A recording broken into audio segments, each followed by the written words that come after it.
قربانی کے مقروحات: لوہے کے بغیر کسی دوسرے آلے سے ذبح کرنا یا ایسی چھری سے ذبح کرنا جو تیز دھار نہ ہو۔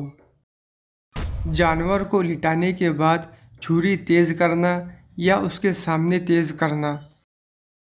ٹھنڈا ہونے سے پہلے سر کاٹنا یا کھال اتارنا۔ قبلہ رخ ہوئے بغیر ذبح کرنا اور چھری حرام مغز تک پہنچانا یا گردن کاٹ کر الگ کرنا۔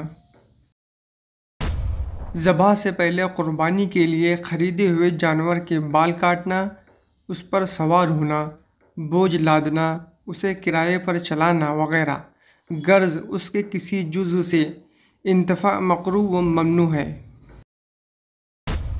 جانور کے رسے اور جھول کو اپنے استعمال میں لانا بھی مکروہ اور ممنوع ہے۔ ان چیزوں کا صدقہ کرنا ضروری ہے۔ رات کے وقت ذبح کرنا، یہ کراہیت صرف فعل میں ہے، قربانی بلا کراہیت ادا ہوگی۔ مطلب یہ کہ دن میں قربانی کرنا رات سے بہتر ہے۔